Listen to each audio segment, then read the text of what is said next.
Porque cuando vino Juan el Bautista para indicarles el camino de la justicia, no le creyeron.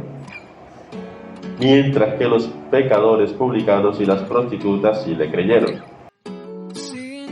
Lámpara es tu palabra a mis pies, lumbrera mi camino. Espíritu Santo, ilumínanos y santifícanos. Debe existir esa coherencia, esa conexión entre nuestras acciones de fe y la disponibilidad interior para el querer de Dios, para la voluntad de Dios. Jesús con esta parábola está cuestionando el proceder de estos personajes que hoy están a su alrededor, los sumos sacerdotes y los ancianos del pueblo, como los líderes del pueblo, porque aparentemente han llevado una vida religiosa, pero su corazón no está disponible, no está abierto a la voluntad de Dios, sino más bien como a sus caprichos, a sus antojos, a su propio parecer, a su propia voluntad. Y eso es un peligro que podemos también advertir nosotros, como que hacer cosas aparentemente cristianas, religiosas, piadosas.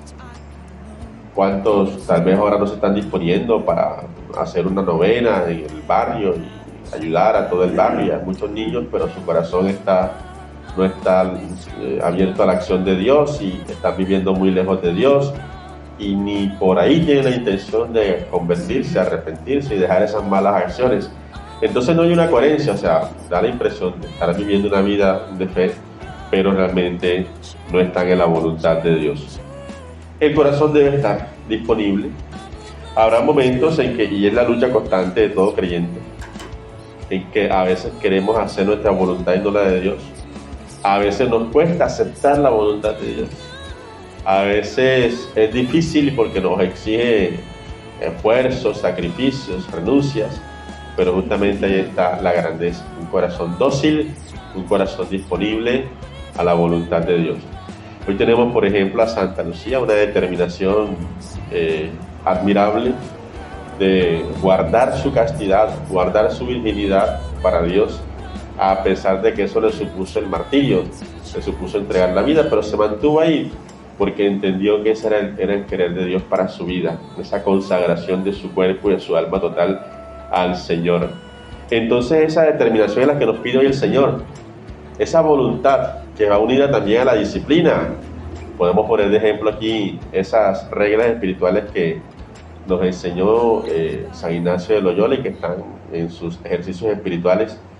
Por ejemplo, hay una que se llama el diámetro per diámetro, que es doblegar la acción para crecer en la voluntad, en el dominio de la voluntad y por tanto en la apertura al querer de Dios. Él decía: hoy no quiero ir a misa, voy a ir a 2 misas, me voy a obligar. Hoy no quiero rezar el rosario, voy a rezar todos los 4, bueno, en ese entonces eran 3, todos los 3 misterios del rosario. Hoy no quiero leer la palabra, voy a leer todo el Evangelio de San Mateo, todo el Evangelio de San Marcos, todo el Evangelio. Se obligaba. ¿Para qué? Para tener esa autodisciplina y de esa manera disponer el corazón a la voluntad de Dios. Muchas veces, ustedes que son los más tempraneros en la misa, hay veces que uno no se quiere levantar, pero hay una motivación y es este encuentro con el Señor. Y eso hace que tengas esa victoria, pegues el salto de la cama y te dispongas para venir al encuentro con el Señor. Y cuando estás aquí ya el corazón está dispuesto. Eso es lo que hay que hacer, esa disciplina espiritual, eso que llamamos ascesis.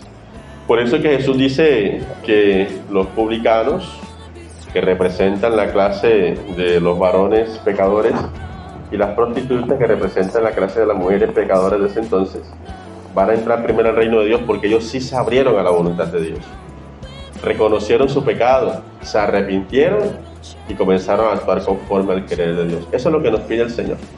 Tendremos esta lucha constante, pero tratemos y esforcémonos porque el corazón siempre esté dispuesto, porque haya esa disposición interior, y entonces sí, nuestras acciones externas tendrán sentido, porque no es cumplir por cumplir, no es hacer por hacer, sino hacer porque el corazón está totalmente disponible a esa voluntad de Dios, como María: hágase en mí según tu palabra. Y la bendición de Dios Todopoderoso, Padre, Hijo y Espíritu Santo, los compañeros.